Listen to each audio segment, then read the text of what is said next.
Greetings, my friends. I am Adamu of the monadic entity of the Pleiadian civilization, coming to you as always through my friend and scribe Zingdad. Today's update is without a doubt the most momentous that I have had the pleasure to deliver to you yet. Truly, planet-changing events have just happened, and it's time to let you know about these. They happened some time ago, but our information sources needed to be absolutely sure of what I'm about to share with you. And at the same time, we also needed to be absolutely sure of what we wanted to share and how. As I'm sure you will understand, one cannot release all information everywhere. The wrong ears hearing certain crucial information can be problematic. If this was a newspaper article, there would be a headline, something dramatic, something striking, like, "The ancient red vampire is dead." But of course you wouldn't know who the ancient red vampire is, and you wouldn't know why it's important that he is dead. And so I'm going to in a moment step back again and allow Zingdad to speak, because I have been spending time with him, updating him on all the nitty-gritty details. And it's very important that he speaks to these details from a really human perspective, because some of the background story is troubling, is going to be difficult to hear. Some of it might surprise you. Some of it might seem completely far-fetched. So we're not requiring of you that you should believe anything. We're just inviting you to listen, to hear. Now, if there was a headline, "The ancient red vampire is dead," then the first paragraph would relate that a completely surprise event occurred from a completely unexpected quarter.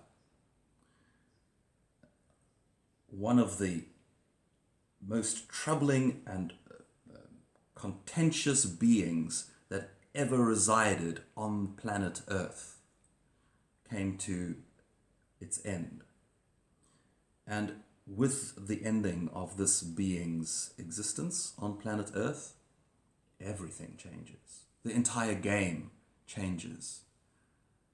The whole flow of history changes. Friends, entirely new timelines have just opened up. And in the paragraph that follows after that, we would say something about you are being called to action. It's time for you to play your part in the flow of history. It's time for you to begin to decide what future you want for yourself, and that there is information coming on how to do all of this.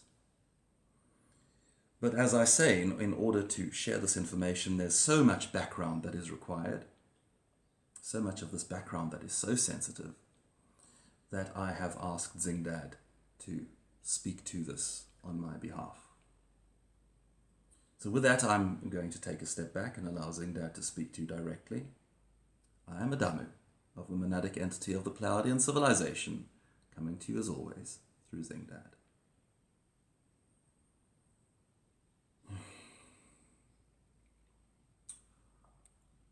So, Zingdad here. I really didn't want to do this. I've been quite resistant to doing this, to doing what Adamu asked me to do, because as he says, this information that I'm about to share, some of it is really very troubling. But I'm putting all of that aside, and I'm going to try and tell the story as succinctly as I can, and it's a big, big story. And at the end of the story, I have an invitation to you, to everybody watching this, to participate in some very exciting new events, new changes. So where to begin? The ancient red vampire. Now, folks, we're not talking about sexy teenage vampires. You know, those of you who saw the Twilight movies. We're not talking about um, an exciting, good person. What we're talking about here is something truly, truly ancient. And in order to understand this, you really need to understand the whole big picture of our history as humanity. So if you haven't read or followed the updates from Adamu, particularly the one where he spoke about, where he gave the open letter to the Illuminati bloodline families, please update yourself on that. That is on my website.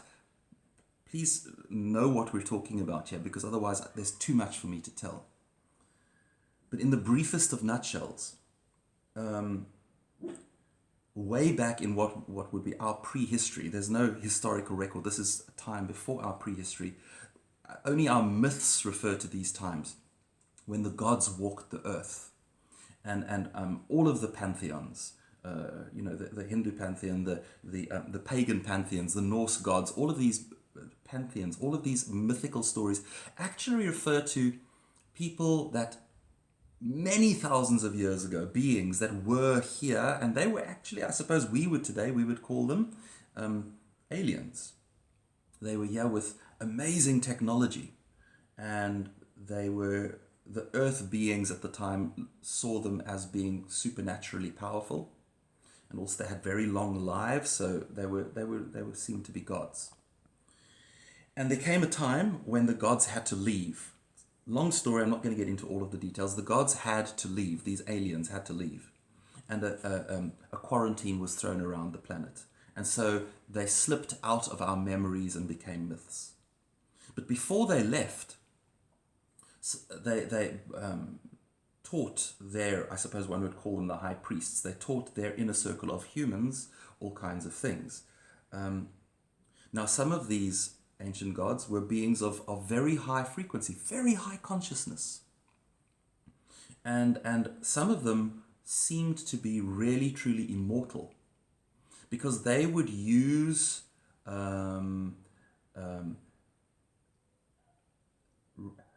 extracts, vegetable juices, divine sexuality, sacred practices to keep their bodies really very vital, very young. They were able to slow the aging process right down and constantly bring more of their own divine essence into these bodies. And so they were beautiful, bright, wise, amazing beings. And then there were other of these gods who were of altogether a lower vibratory frequency.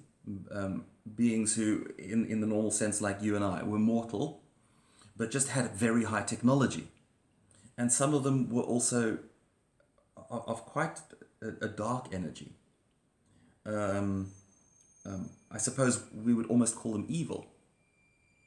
And they would use what they knew to emulate, to be like the bright ones. And they found that there were ways to extend their lives almost indefinitely, but using some very dark practices. They discovered that they could engage negative spirit entities. You might call beings like this, you might call them demons, really malevolent spirit entities.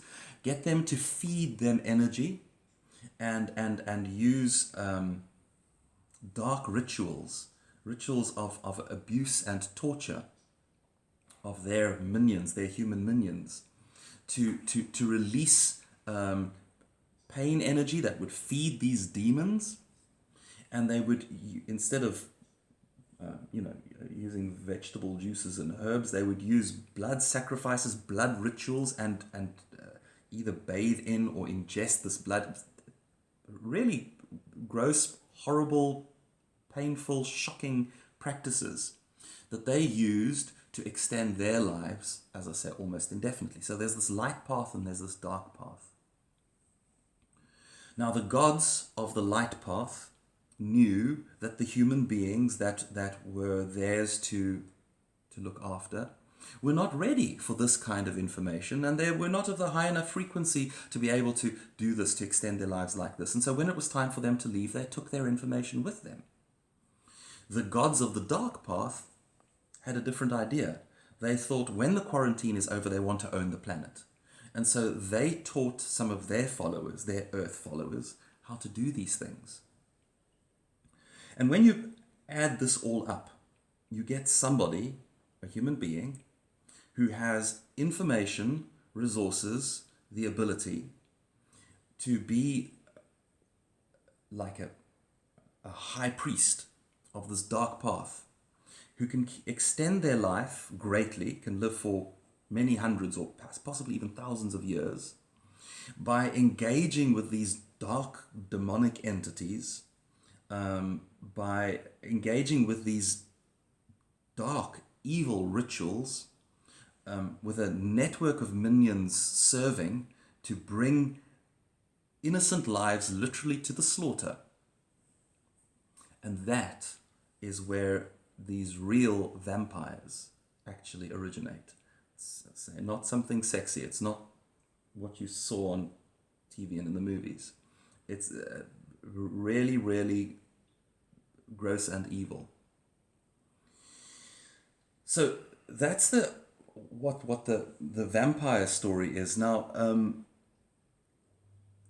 there also, at the same time, were certain bloodline families that were chosen by certain of these aliens to be the bearer of their knowledge. And these bloodline families were supposed to eventually own the whole planet. And some of them engaged in this kind of vampirism. Some of them didn't. Some of them, just in the way that normal humans do, would have children and would pass on to their children what they knew. So fast forward to today.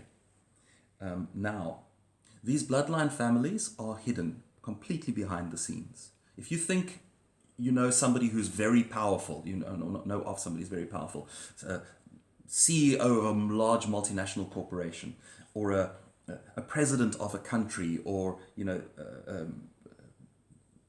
people who are powerful, religious people, popes and cardinals and whatever. These people are not truly the power in the world. These people, when necessary, are made to dance by the ones who really have power. They have layers of, they call them hands. The actual power has a layer of hands, a person that knows who it is and passes on their will. And there are these layers that eventually get to the people who have temporal power. It's all very complicated and not worth getting into the nitty-gritty details of it now. What is really important, what you need to understand, is that over time, over the past number of thousands of years, these families have actually been warring with each other for control of the planet. And one particular family was run for the last number of thousands of years by one particular vampire. He's been keeping himself alive for thousands of years, just amassing more and more power, using all kinds of tools and techniques. The world's banking system, they own the money supply. Using the world's military. If there's a nation which they want as a resource, and it belongs to another family, to an opposing family, you could declare war with your country that you sort of own. You could declare war. And declaring war is always a good thing, because that country then needs to loan money to finance its war machinery. So they loan money from your banking supply, which makes you more powerful. Then you attack and you take over that country, and you make that country have your banking system, and then you own it as a resource. And so the game that they always played was empire building. And we were at a really crucial moment in the world history where one of these families, this one run by this vampire, we're calling it the Red Shield family, pretty much owned Western Europe and North America. That, I suppose, what NATO, the NATO countries, was this being's personal plaything. And this being decided it was powerful enough to wage war on the non-aligned countries, particularly on Russia, and it was lining up for World War III. So now I need to put that story aside and tell you another story, which is very strange and also quite shocking. There are certain beings, once again, I suppose you would consider them demonic beings. I'm told we should call them Marzons. Mars as in the god of war. These spirit entities are utterly disconnected from the divine. They feed on suffering. And when there is war, it's like a all-you-could-eat buffet. They just glut themselves on the suffering. So they love war, and it makes them big and it makes them powerful. And they have a certain kind of intelligence and a certain kind of an ability. And what they've, since time immemorial, they've tried to inflame war. They're able to manipulate minds and get people riled up and get people angry. And they try and play both sides of a conflict and get people really angry so that people really actually want to go to war. They're demons of war, these Marzons. And you can't really engage with them, as a human being. If you try and talk to them, you're in for trouble. You're going to have a very hard time of it. But somehow, and we don't really know how, this vampire engaged them in a contract. He learned how to deal with them and how to contract with them.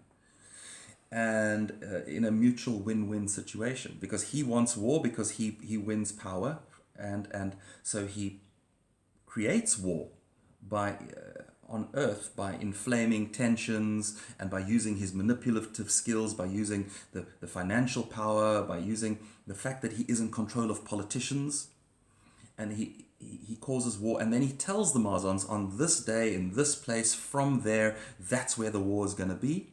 And the Marzons give him power and energy, and they empower those that serve him, and so there was a symbiotic relationship between this vampire and the Marzons.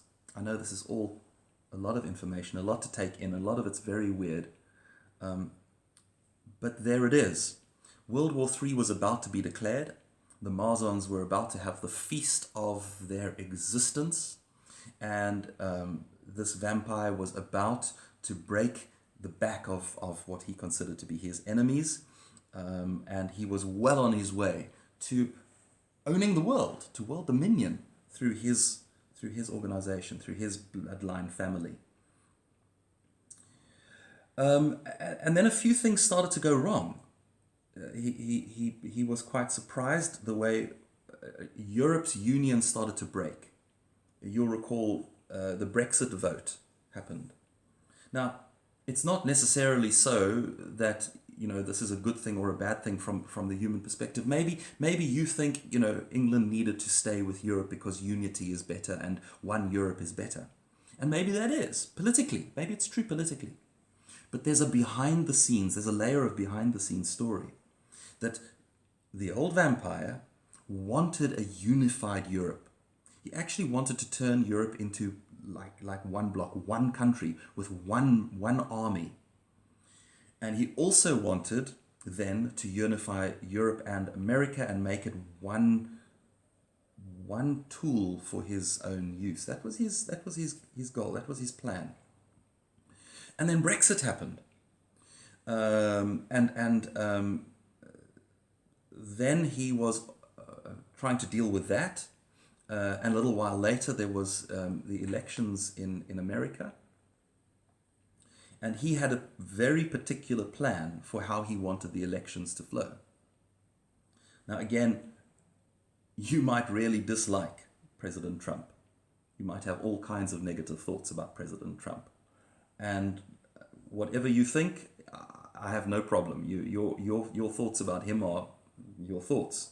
And I have no arguments with whatever your thoughts are. But what I will tell you one thing is that Donald Trump was not what the old vampire wanted for the president of America, because he's many things, but he wasn't going to play ball with this. He was an outsider. He wasn't a part of the system. He was never meant to get voted in as president. He was meant to be a distraction.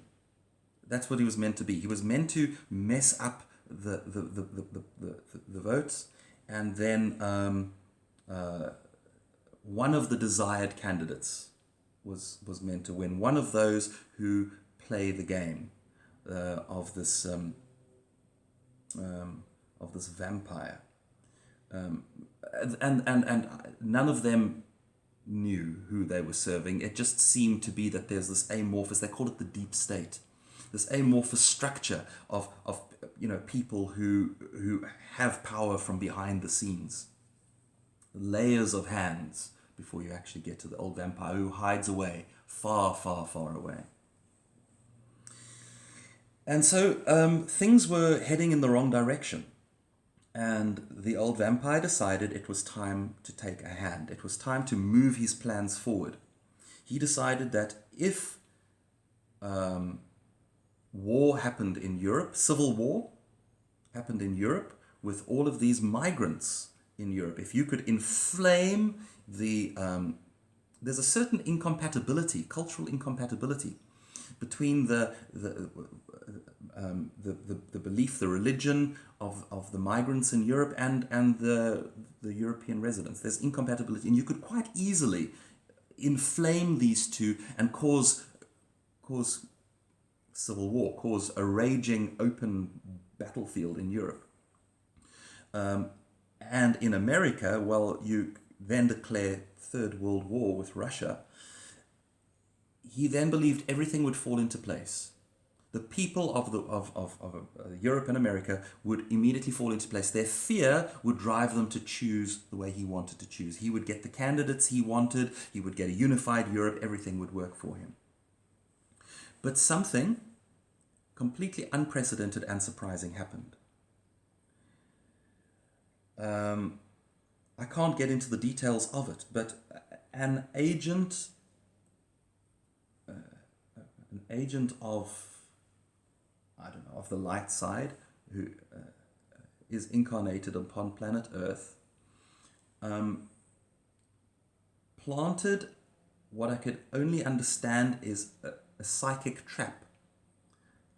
This person didn't quite understand even what they were doing. They were just appalled at what was going on in the world, and they had an ability to plant a psychic trap that the vampire stepped into.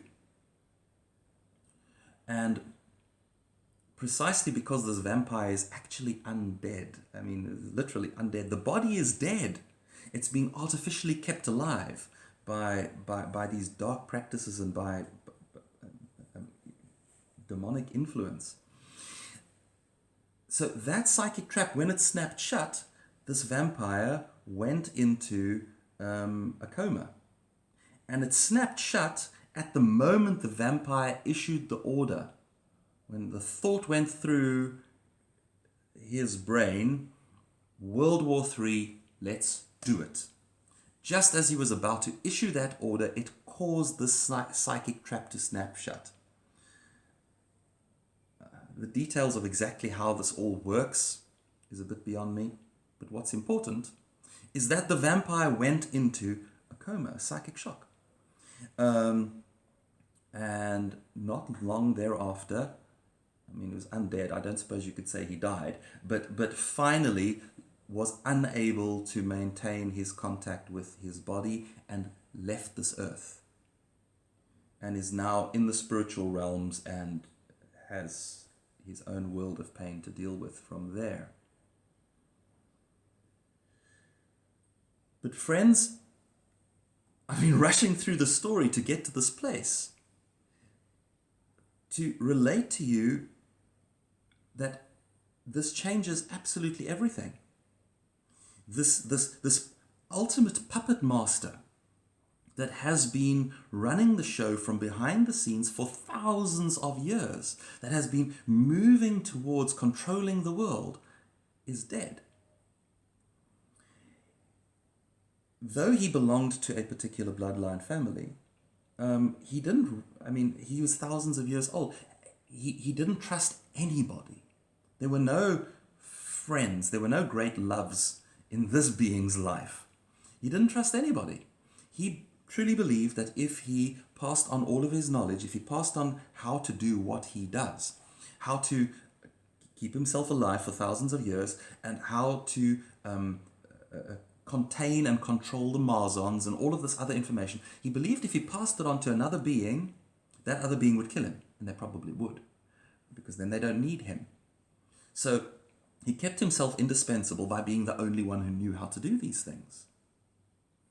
Which means when he died, there wasn't a natural heir. He thought he would live forever. He thought he was going to be the empire of the world.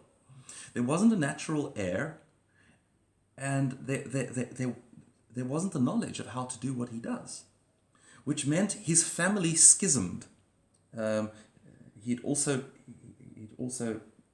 taken some of the other 13 families and kind of just pulled them into his family and made them serve him as well. So there's these schisms. The whole structure collapsed in on itself.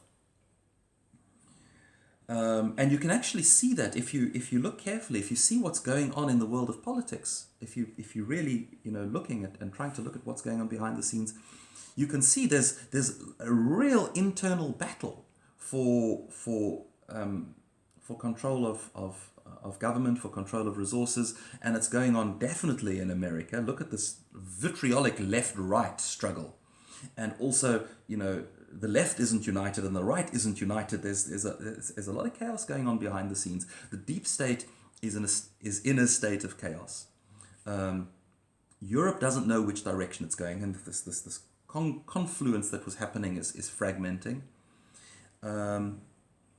Because the deep state is no longer all unified behind one purpose, one direction, one master. And suddenly the Marzons are let loose.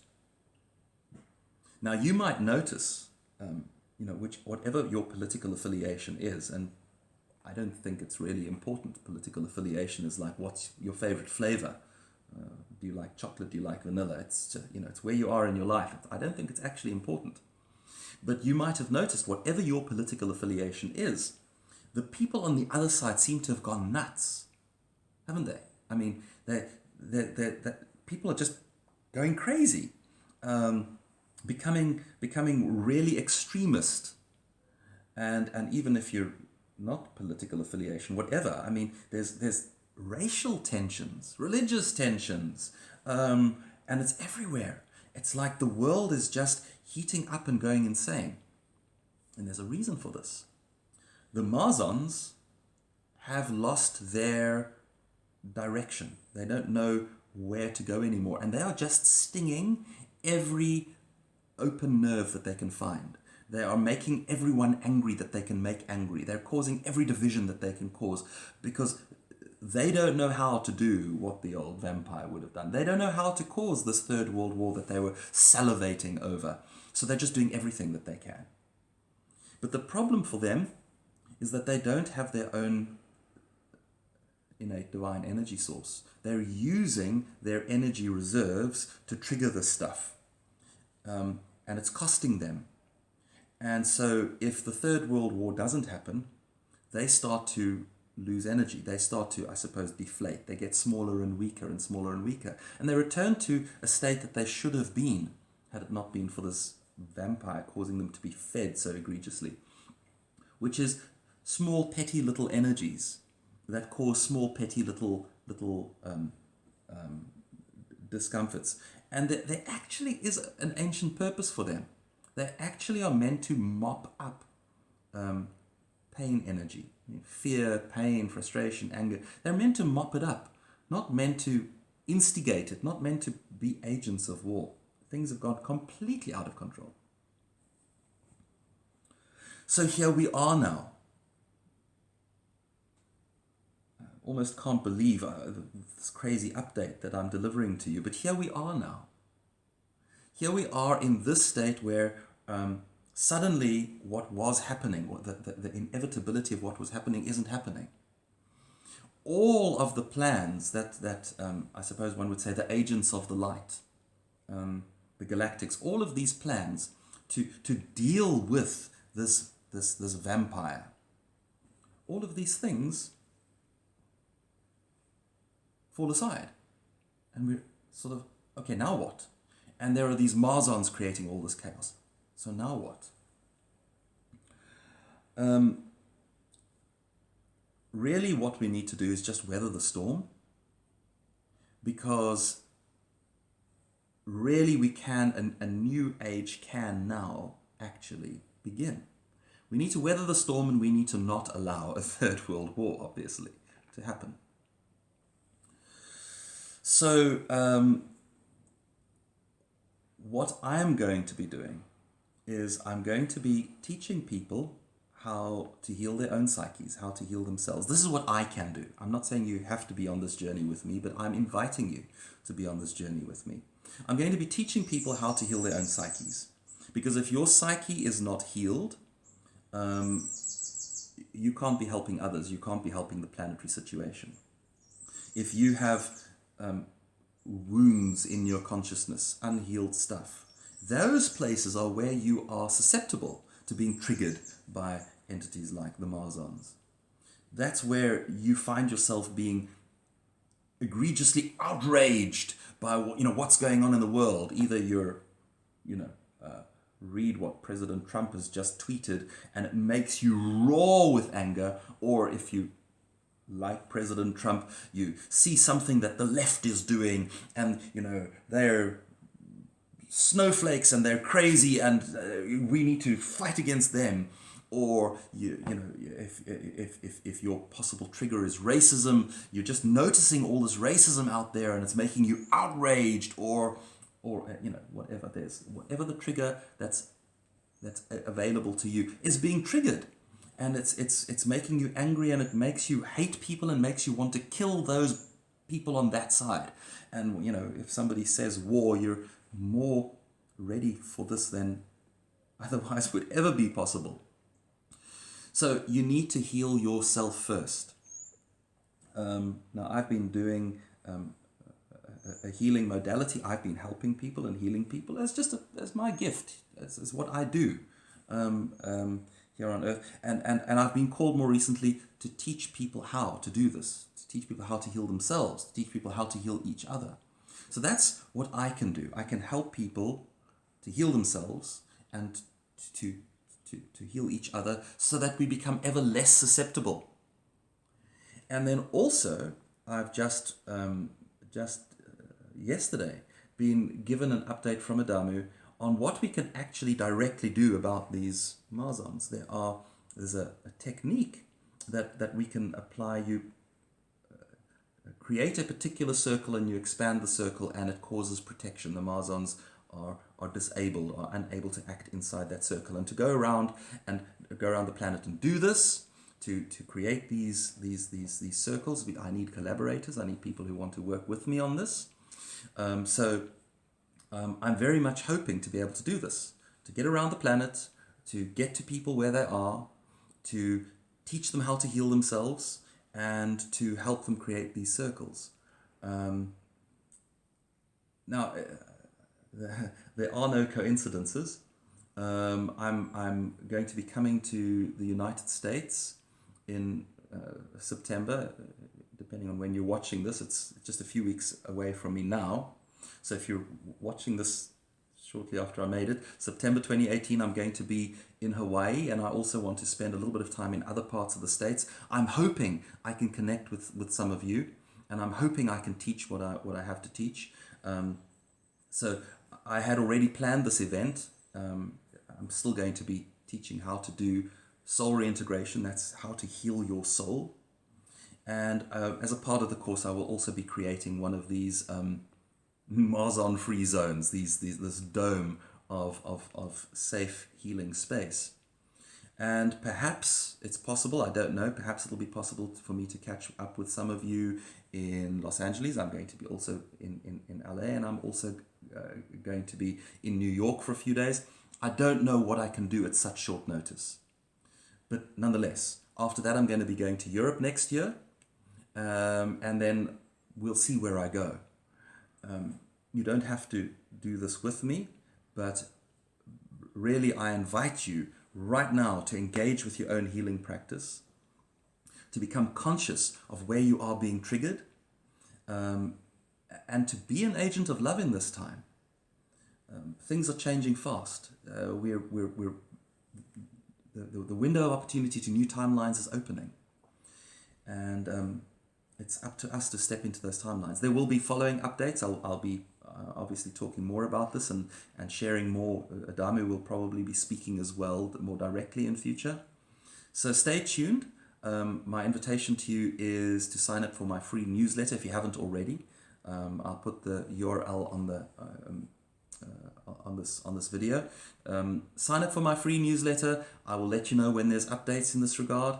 My invitation is to be a part of this. I'll share as much information as I can. I'll show you what I can, and I'm sure there are other healers on planet Earth who are going to be picking up on this and sharing what they can. It's time.